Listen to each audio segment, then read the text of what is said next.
Voilà. On démarre pour de bon. Merci à tous donc d'être avec nous. On est vraiment très content de vous accueillir aujourd'hui sur cet atelier participatif avec Yaya.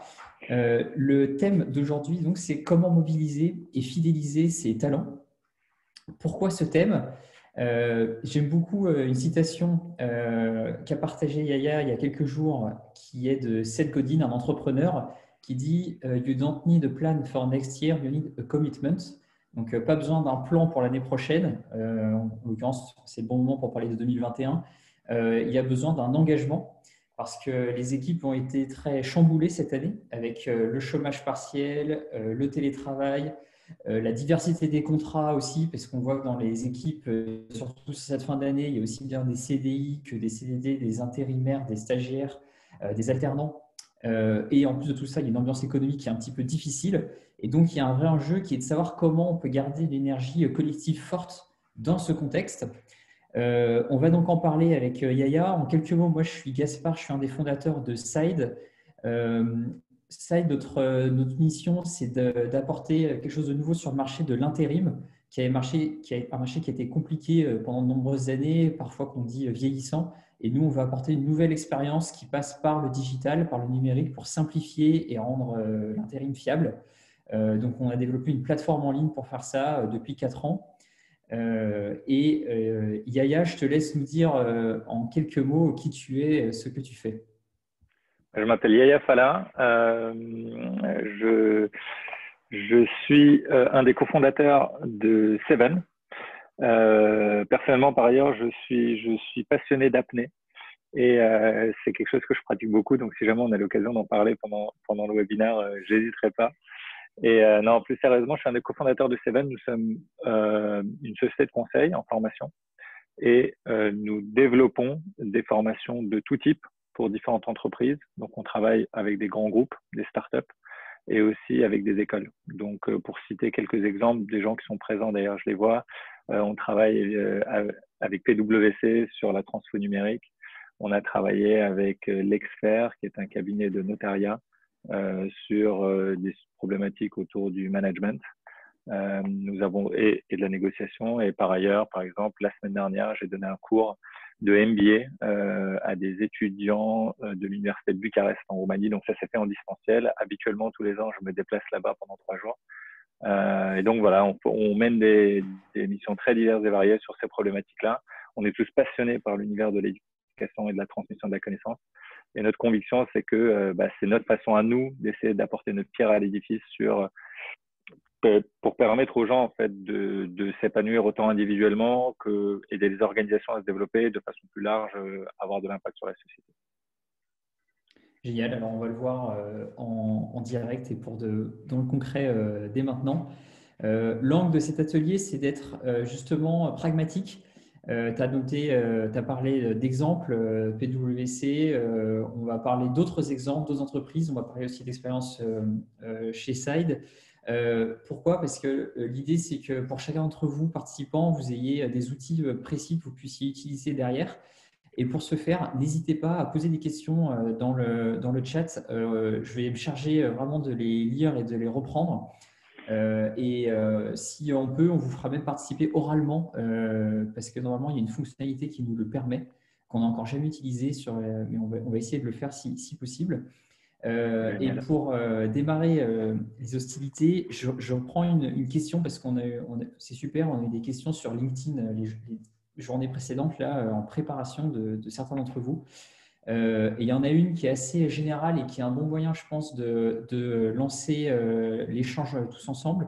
C'est comment faire en sorte qu'on souhaite travailler et évoluer chez moi, donc dans mon entreprise, plutôt qu'ailleurs.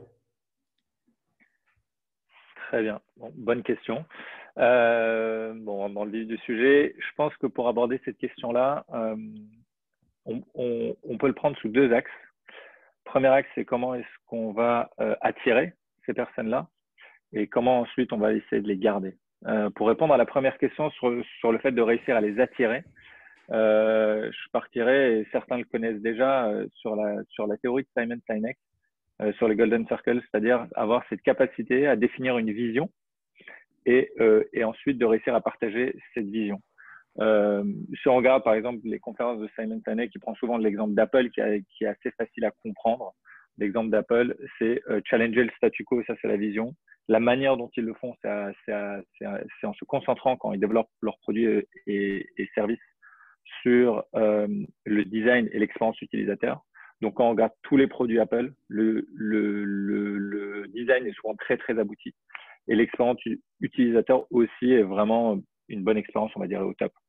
Et en fait, quand ce message est bien clair et qu'on réussit à bien le partager, on arrive à attirer des gens qui partagent en fait cette même vision-là. Et donc, quand ils rejoignent Apple, ils se disent, bah, tiens, je vais être dans une entreprise, on va être concentré à chaque fois qu'on va avoir une décision très importante, un dilemme à résoudre, on va être concentré sur est-ce que le design ou l'expérience utilisateur est au top. Donc, chez Apple, ça se traduit sur leurs produits, iPhone, iMac, etc. Ça se traduit sur leurs services. Ça se traduit dans les Apple Store, ça se traduit sur leur siège, ça se traduit sur leur service après-vente, etc., etc. Et donc, à partir de là, si on partage la même vision, on arrive à attirer ces gens-là. C'est ce que dit Simon Sinek, qui dit que les gens, en fait, viennent vers vous pour un why et pas souvent, pas réellement pour d'autres éléments, on va dire, que ce soit le salaire, etc. À partir du moment, on va dire, où il y a un minimum qui est assuré. La deuxième façon de prendre cet axe-là, c'est de se poser la question comment les fidéliser. Et là, ce que je pourrais dire, c'est qu'au quotidien, on va dire, vous aurez toujours une tension quand vous travaillez avec des gens. Vous allez, enfin, que vous soyez le manager d'ailleurs ou pas, vous aurez toujours une tension entre ce qu'on va appeler l'affirmation de soi et l'empathie.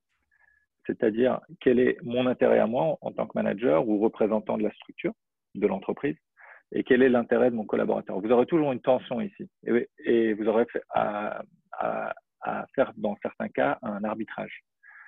Nous, ce qu'on aime bien mettre en avant chez Seven quand on aborde ces sujets-là, c'est parler d'assertivité.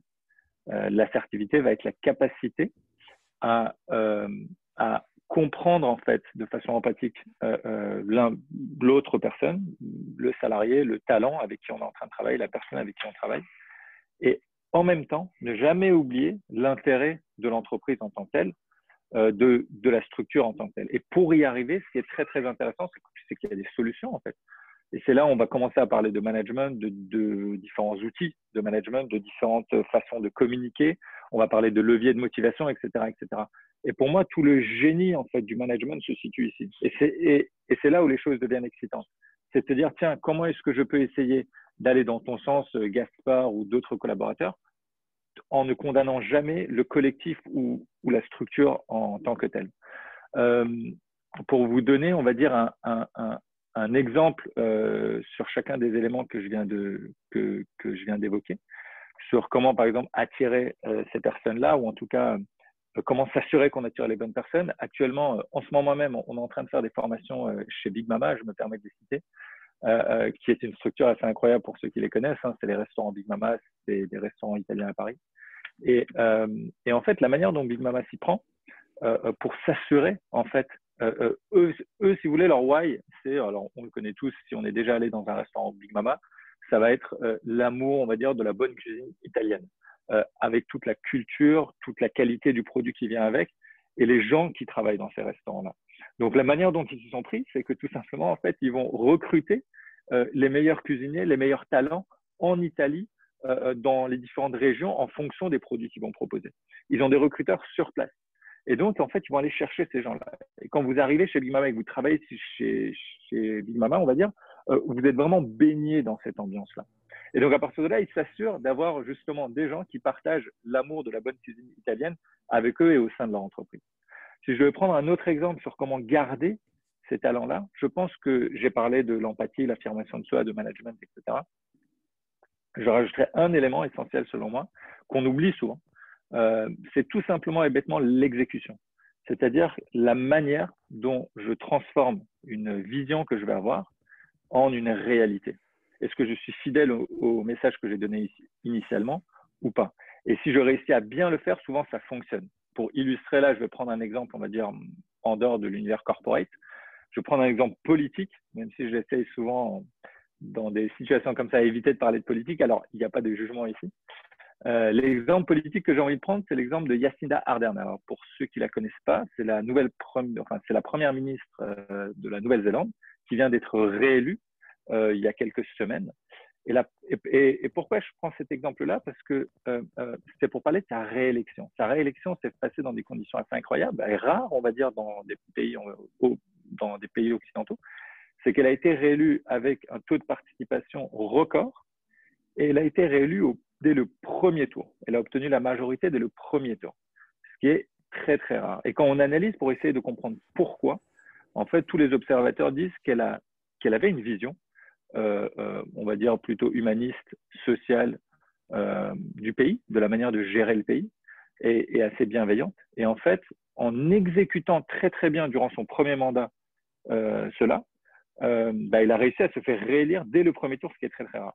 Si on prend quelques exemples, on va dire en Europe ou en Amérique du Nord, actuellement, on est plutôt dans des situations où certains dirigeants ne sont même pas en position de pouvoir se représenter. Donc, je trouve que cet exemple de Jacinda Ardern nous donne beaucoup d'espoir sur tout ça, en fait, sur le fait d'avoir une vision et qu'il ne faut pas être fataliste. En fait, on peut, si on exécute bien, non seulement réaliser ce qu'on a fait, mais aussi attirer et convaincre les gens comme quoi cette voie-là est possible. Donc là, c'est un exemple politique. On peut appliquer exactement les mêmes leviers en entreprise. Ça peut être intéressant aussi de relier la question à l'actualité, parce qu'on a eu deux questions vraiment directement liées à ça, donc l'actualité du Covid, etc. C'est comment fidéliser les talents de l'entreprise dans une organisation désormais chahutée par le télétravail et la perte de contact physique que cela implique. Première question. Et la deuxième qui est liée, c'est comment persuader ces talents qu'ils ont un rôle à jouer dans l'entreprise et que leur proposer d'autre que le simple sauvetage financier de l'entreprise, qui est devenu pour beaucoup d'entreprises la priorité. Très bien. Alors, c'est deux bonnes questions. La première, sur comment réussir à garder une proximité, c'est ça, avec le télétravail? Exactement. Fidéliser ses talents dans une organisation chahutée par l'absence de contact physique. Ce que je dirais ici, en fait, c'est que alors, ce qu'on perd avec le télétravail et le distanciel, en fait, l'isolation, il est indéniable, on perd le contact physique. Et on pourra dire tout ce qu'on veut, alors ça, c'est un avis très personnel, quand les gens ne se voient pas physiquement, vraiment n'ont pas la possibilité de se toucher, on y perd. Une fois qu'on a dit ça, qu'on a perdu sur cet aspect-là, regardons ce qu'on peut garder ou ce qu'on peut développer par ailleurs. Et je pense que ce qu'on peut dire ici, c'est reconnaître en fait la fragilité de la situation. Je pense que c'est déjà un bon point de départ en tant que manager ou responsable au sein d'une entreprise. Reconnaître la fragilité de la situation ou de la structure. Et ensuite, essayer dans la mesure du possible de préserver, on va dire, un certain rythme au quotidien, en réalité au quotidien, le matin, le soir, à midi, etc. Vraiment un certain rythme d'échange. Alors, surtout ne pas, et on l'a vu dans certaines organisations et témoignages, ne pas faire des réunions pour des réunions, etc. Mais simplement peut-être des moments informels, parce qu'effectivement, quand on est plus présent physiquement, on a constaté, on le sait, il y a eu beaucoup d'articles sur le sujet, c'est des moments informels à la machine à café, c'est assez légendaire comme exemple, qu'on perd.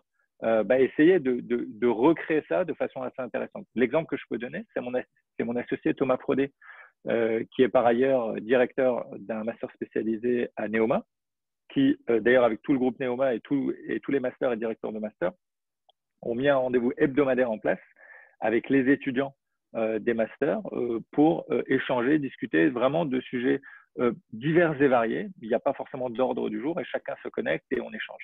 Et donc, réussir à préserver ça de façon animée et intéressante peut aider à garder cette proximité-là. Le deuxième aspect que je mettrai en avant, là, on revient, en fait, ce n'est pas tellement lié au confinement, mais comment est-ce qu'on travaille efficacement quand on est à distance. Et là, en fait, on voit beaucoup d'organisations qui ont déjà beaucoup d'expérience sur le sujet, ou des individus qui travaillent en remote depuis des années, qui ont beaucoup d'expérience sur le sujet. Il y a beaucoup de choses à dire. Moi, s'il y avait une chose que je retiendrais, c'est réussir à structurer de façon très, très précise sa journée, vraiment la structurer, et communiquer cette structure à l'ensemble de ses collaborateurs. Quand je dis structurer, c'est vraiment planifier, c'est-à-dire encore plus que quand on vient au bureau. Parce que quand on vient au bureau, on va dire, de fait, en fait, le lieu crée la structure. Quand vous n'êtes pas au bureau, vous perdez en fait la structure, on va dire, physique du lieu. Donc, ce que vous devez faire, ce qu'on recommande en tout cas, c'est de le structurer soi-même. Et le deuxième élément, c'est de le communiquer à tous ses collaborateurs, ou en tout cas à ceux avec qui vous travaillez étroitement, pour qu'ils sachent en fait comment vous êtes en train de travailler, à quel moment, sur quoi, à quel moment est-ce que vous pouvez échanger ensemble, à quel moment vous êtes peut-être plongé dans vos pensées. Parce que quand vous êtes là physiquement, ils le voient. La porte de votre bureau est fermée, vous avez votre casque sur les oreilles, donc ils vont éviter, ou en tout cas essayer d'éviter de venir vous déranger, c'est pas toujours le cas. Mais quand ils vous voient pas, ils ne savent réellement pas ce qui est en train de se passer. Donc communiquer ça, en fait, garder une communication très étroite. Il y a beaucoup d'outils en place, des Slack, etc. Peut aussi aider à ça, selon moi. Sur la deuxième question, sur le sauvetage financier, c'est ça? Ouais, engager, montrer que les collaborateurs ont un rôle autre que le simple sauvetage financier de l'entreprise. Ok, là je vais me permettre de prendre un exemple très personnel qui concerne Seven, donc notre structure de formation, avec le premier confinement. Donc concrètement, ce qui s'est passé, je peux vous raconter cette anecdote. Concrètement, ce qui s'est passé, c'est que comme beaucoup d'entreprises, à l'annonce du premier confinement par le président de la République, c'était mi-mars. Nous, en fait, du jour au lendemain, on a perdu en 24 heures, enfin perdu. Oui, si on peut le dire, on a perdu 70% de notre activité, du jour au lendemain en 24 heures. Donc, autant vous dire que par définition, on ne l'avait pas prévu. C'est ce qu'on appelle d'ailleurs en théorie un black swan, le signe noir, c'est les événements imprévisibles. Donc ça, on ne l'avait pas anticipé. On a perdu du jour au lendemain 70%. Donc là, effectivement, en échangeant d'ailleurs durant cette fameuse journée, au lendemain de l'annonce avec notre expert comptable, les sujets de discussion avec l'expert comptable étaient de savoir combien de trésorerie on avait disponible, combien est-ce qu'on allait en récupérer dans les jours et les semaines à venir, et combien de temps on pourrait tenir avec les salariés, les charges fixes, etc. qu'on avait. Au bout de 24 heures, avec mon associé, on a pris une décision assez simple. On s'est dit, OK, on ne sait pas combien de temps ça va durer, mais apparemment, ça va durer 1 mois ou 2. On a fait nos calculs. On savait qu'on allait tenir un certain temps si on faisait attention aux dépenses. On a décidé avec mon associé de baisser nos rémunérations, on va dire simplement par sécurité durant les 2 mois qui suivaient. Et on pouvait surtout se le permettre. Et à partir de là, le message qu'on a passé à nos collaborateurs au bout de 24 heures, c'était OK, on est confiné, on a 70% de l'activité qui est suspendue, donc il y a beaucoup moins de formation et d'activité dans les jours et semaines à venir.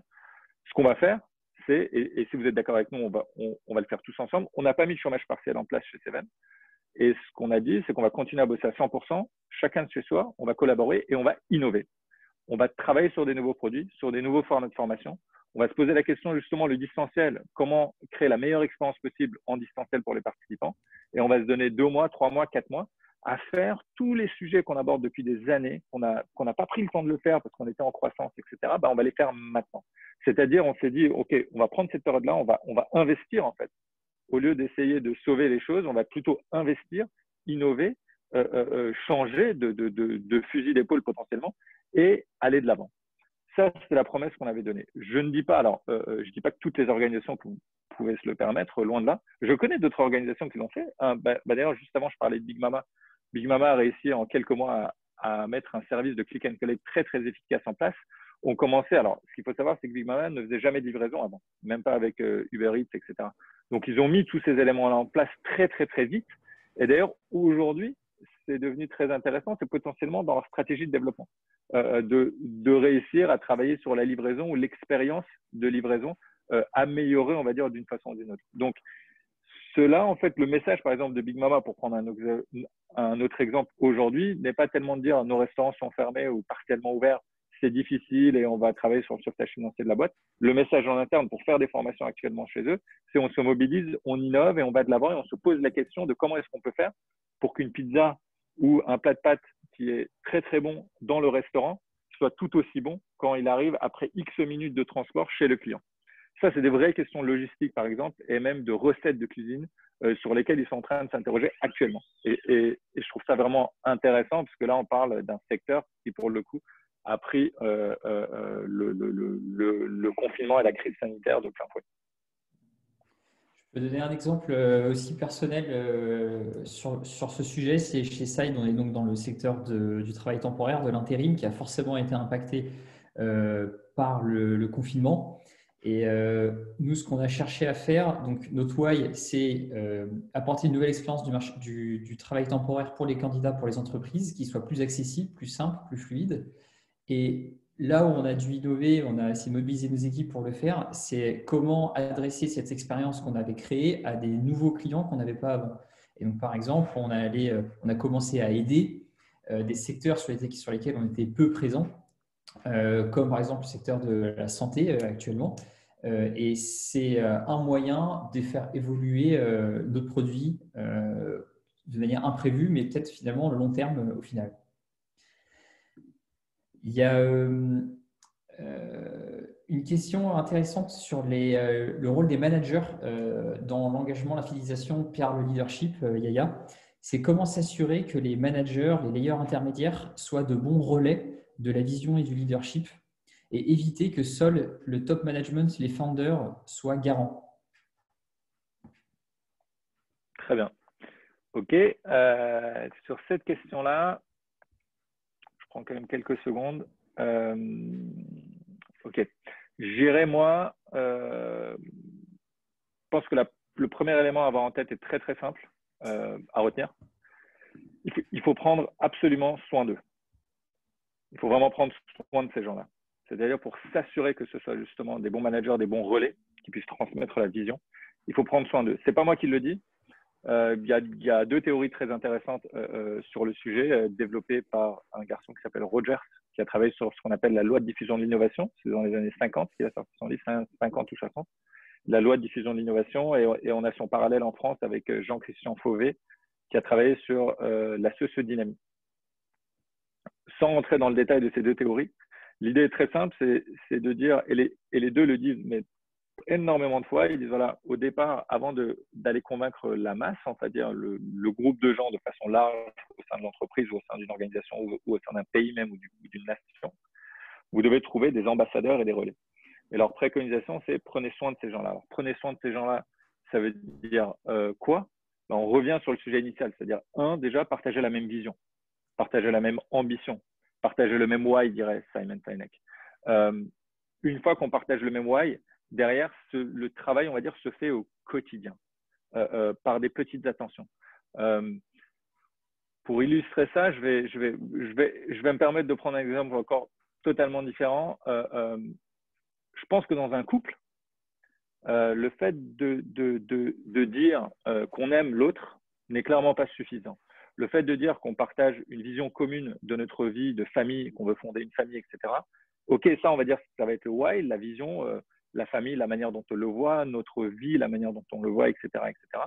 Mais je pense qu'un couple réussit à se développer, à se renforcer par toutes les petites attentions qu'on va avoir au quotidien.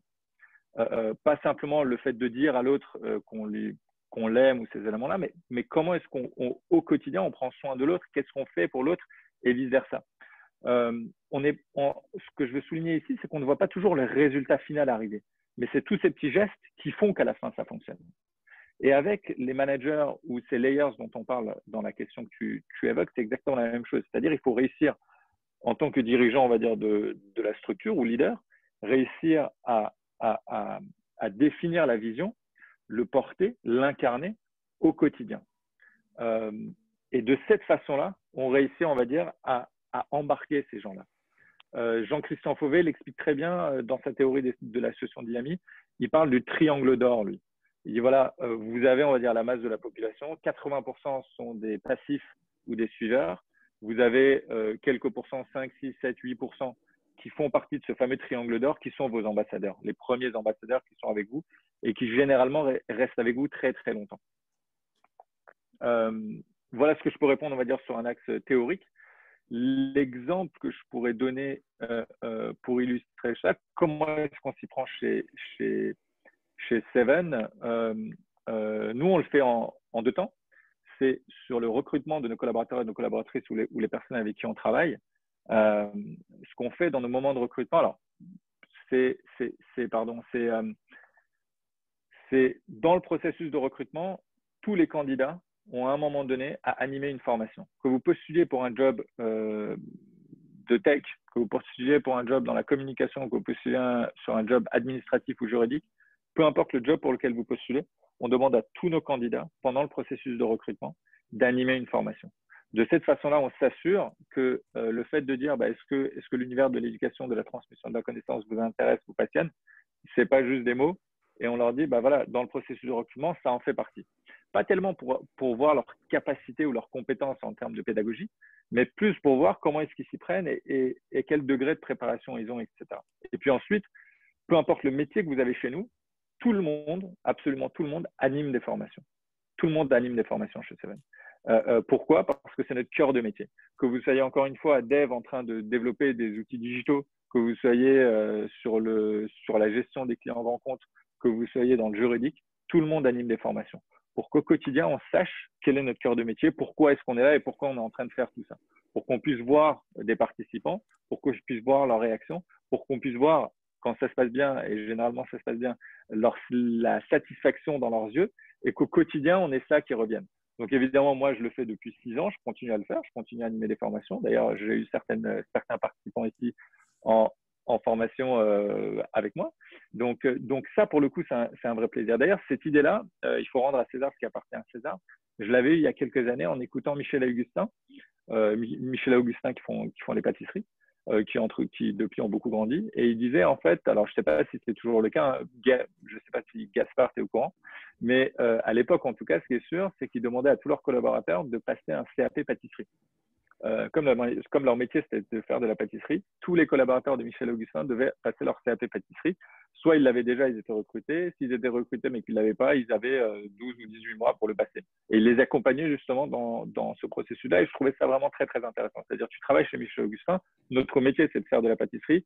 Maintenant que tu sois directeur, que tu sois sales, etc., tu vas passer ton CAP pâtisserie pour savoir de quoi est-ce qu'on parle. Et je trouvais ça très, très intéressant et on a essayé de le mettre en place chez Seven. Un bon exemple aussi que je peux donner, moi je suis un convaincu, c'est sur la formation des managers, layers intermédiaires. On a chez Side fait aussi des formations pour les managers, justement avec Seven. Et ça, c'est un bon moyen. On a eu de très bons retours là-dessus, sur l'intérêt que ça a eu pour les personnes qui l'ont suivi, pour continuer de véhiculer aussi la vision Side et avoir les outils dont il y a besoin pour réussir à bien le faire auprès des équipes. Parce que voilà, l'humain est un être apprenant et on peut être très intelligent, il faut forcément se remettre en question, s'entraîner en permanence sur ces sujets et il faut aider les managers à le faire, je pense. Il est midi 32. Ah oui. Ouais. Pardon, juste l'exemple que tu viens de donner m'a fait penser à autre chose, un dernier élément que je voulais rajouter justement sur la manière dont on peut s'y prendre pour engager justement ces layers intermédiaires ou ces managers. Je pense qu'avec le temps, un élément essentiel, j'en parle parce qu'on a vu dans certaines organisations, c'est difficile à mettre en place, à se développer. Un élément essentiel, c'est le partage de pouvoir. Il y a eu un livre, Reinventing Organizations, d'un Belge dont le nom m'échappe. Ça me reviendra, on pourra vous le partager.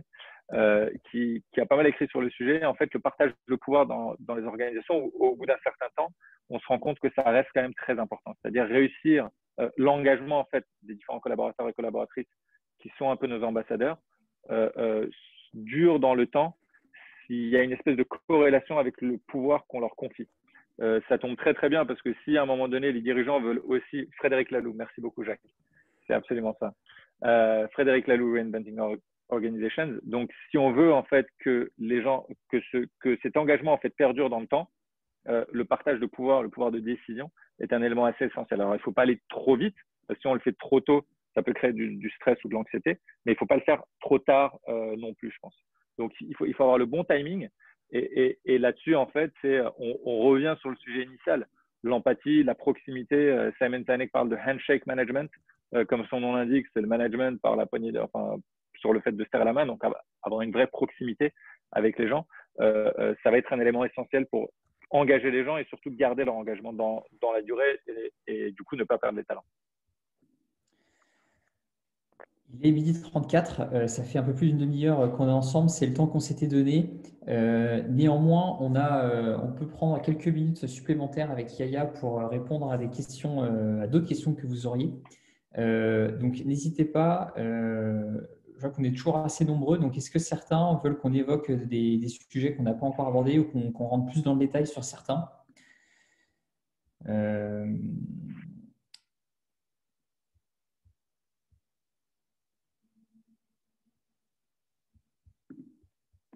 on a parlé du why, on a parlé de l'importance de l'innovation pour éviter d'être axé que sur le simple sauvetage financier. Très intéressant. Jackie Snar qui dit sur du management analytics donc je pense que c'est un peu sacrifié. Ouais. C'est bon. C'est un point intéressant que vous évoquez, Jacques. Euh, c'est en fait, en fait, oui, et l'explication sur ce sujet-là est simple, souvent sur ces strates intermédiaires. Euh, on parle ici de managers de ciel et de managers de terre. Donc, en fait, c'est les gens qui sont en haut de l'organisation et en dessous. On se rend compte que plus on monte dans l'organisation, plus on va être confronté à des sujets stratégiques. Et plus on est en bas, on va dire, de l'organisation, on est plus sur de l'opérationnel ou de l'exécution. En fait, ces strates intermédiaires se situent pile entre ces deux univers et en fait, doivent réfléchir très strat et en même temps s'assurer qu'en bas, ça se passe bien. Et c'est vrai que c'est pile à un moment, on va dire, de la carrière d'une personne où il y a beaucoup, beaucoup de problématiques à résoudre. J'imagine, hein, je ne sais pas, peut-être que d'ailleurs, Sandrine Delbrel, qui est connectée, qui, je sais, travaille énormément sur ces sujets-là chez PwC ou d'autres personnes connectées peuvent en témoigner. C'est pile à ce moment-là, d'ailleurs, où justement on se concentre pour développer les skills des gens, pour développer leurs talents, pour développer leurs compétences en termes de management, de prise de parole, de communication, de gestion de conflits, etc. Parce que justement, il faut réussir à faire cette transformation-là à ce moment-là. Après, il y a aussi beaucoup d'innovations. On parlait de Frédéric Laloux avant. Beaucoup d'innovations en termes d'organisation qu'on peut apporter aujourd'hui. Après, le sujet, pour le coup, est très vaste. Mais je suis absolument d'accord avec vous. Merci beaucoup, Jacques, pour cette remarque. Il faut en effet des perspectives d'upskilling. Ouais. Tout à fait. C'est merci, Sandrine. Un sujet à part entière. Et bien, si on n'a pas de questions supplémentaires, on va s'arrêter là. Merci beaucoup à tous ceux qui ont participé pendant cette demi-heure. Si vous souhaitez creuser certains points avec Yaya, n'hésitez pas à l'ajouter sur LinkedIn et à converser avec lui. Moi aussi, je me ferai un plaisir de donner plus d'exemples concrets si vous le souhaitez côté Side. Bon après-midi à vous, bon courage pour la fin d'année et merci d'avoir participé. À très bientôt. Merci beaucoup à tous. C'était un vrai plaisir.